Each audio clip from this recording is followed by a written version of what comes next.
United want to sign Cunha as their first big signing, but won't waste any time in pursuing Liam Delap after. Let me explain the Delap to United full story for you, following the Delap links from the beginning, and we look at how they developed until now. Because United, Chelsea and Newcastle all want Delap, so moving fast for him is going to be imperative for whoever wants to secure his signature. We have never seen Manchester United move as decisively and as early in a window as we are watching now. Cunha, looks like we could get the here we go soon.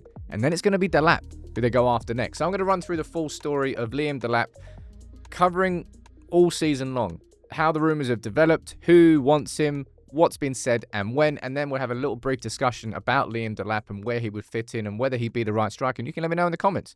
What do you think about United potentially signing Liam Delap? Let's run through the full story of Liam Delap to Manchester United. Now, you can rewind here to last summer when, of course, he joined Ipswich. You can see how much for. Man, Ipswich must be pissed. They pay 15 mil plus 5 mil add-ons. City have got a 20% sell-on clause, and we now know that he's only got a £30 million release clause, which is pretty much double what they paid. Well, it is exactly double what they paid. David Ornstein, a couple of months ago, I think this was back in November. Let me quickly check. Back in November saying, look, United are tracking Liam Delap. He's been on our radar all season long, right? And that's when the news came out. Was it last month? I think it was. About that £30 million release clause in case of relegation. And I believe that Ipswich's relegation is going to get confirmed this weekend, which I also think is when you're going to start seeing some actual proper movement from United on this. You've got Daniel Taylor from The Athletic saying that more than half of the Premier League are looking around and sniffing. Maybe not actually sniffing. Liam Delap, that'd be a bit weird. But because he's only going to cost $30 million, it's a market opportunity for a lot of clubs. Laurie Whitwell saying, look, signing both Cunha and Delap is viewed as plausible. You've got the Manchester Evening News, that's actually Maresca speaking about him, and Chelsea definitely want him. The Daily Mail is saying that United could trigger both release clauses. You've got the Manchester Evening News saying that United are going to try and raise funds from Anthony and Sancho and Rashford to fund both of those. But at no point has it been said that United are waiting for sales in order to move ahead with these. And that's a big difference this summer. Then you've got Luke Edwards from The Telegraph saying, look, Newcastle are actually interested in signing him as well. So right now, as it stands, you're looking at United have been tracking him since November, and there's always been an option. Maybe United knew about that $30 million release clause before it became public knowledge. I don't know. Newcastle want him, and Chelsea. They're probably going to be the three clubs who go after him the most. Now, when it comes to United's links with Liam Delap, of course, people are going to speak about Jason Wilcox.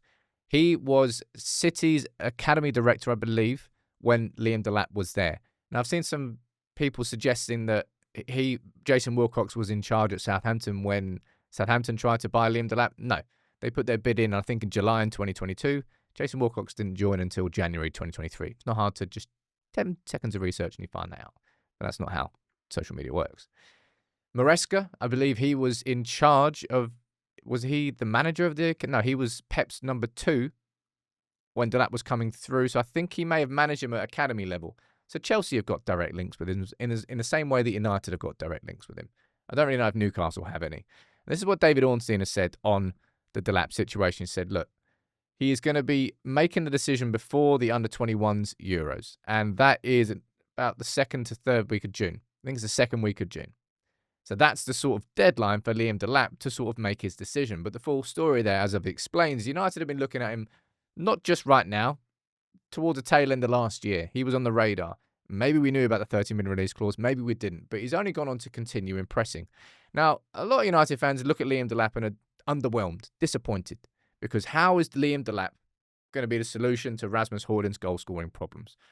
Well, let's just take a look at a couple of things. Now, we're going to do a full profile on Liam Delap. So this is only a brief conversation. But this is the Premier League top scorer chart. So you can see Liam Delap down there in tied 11th with 12 goals. You can't really see the full chart there.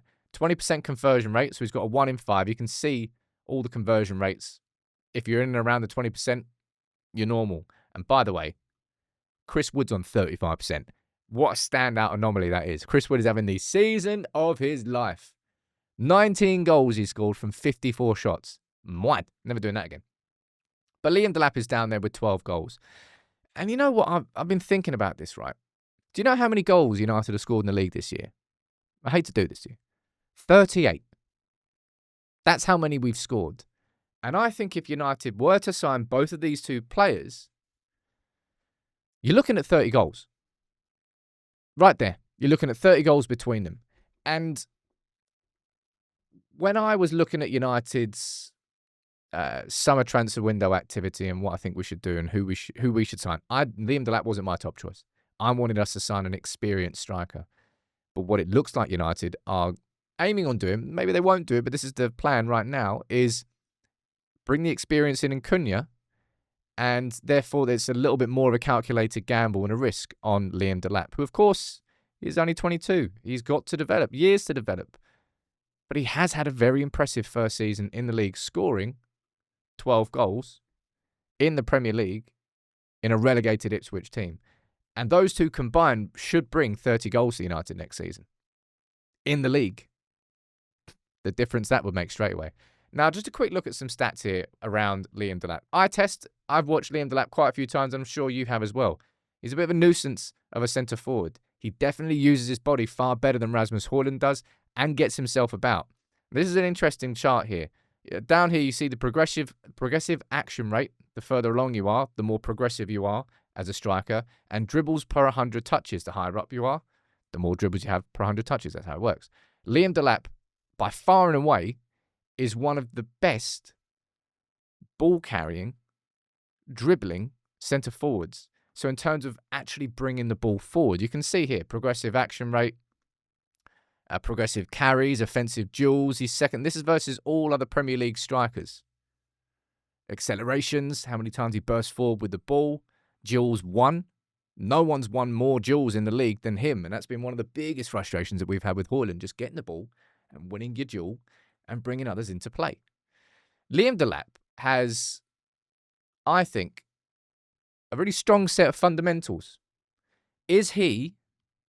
I think it's really unfair and lazy for people to say, oh, Liam Delap is a Rasmus Højlund V2. He's not. And he's also not a Victor Osimhen. He's not going to come in and score 30 goals for us. And I also don't think he's going to come in and score...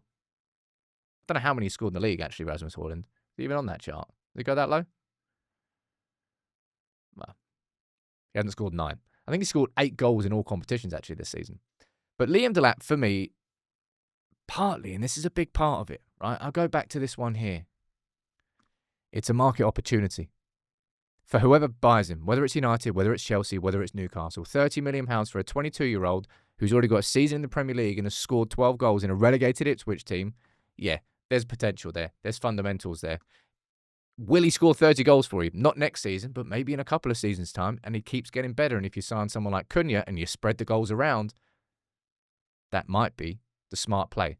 But that's the full story. United are definitely going to go after him. I think after Ipswich get their relegations confirmed, I think United will wait out of respect for Ipswich before approaching Delap. But as soon as it's confirmed, I think they'll approach Delap. And the fact that Chelsea want him and Newcastle want him means that United are going to have to move fast.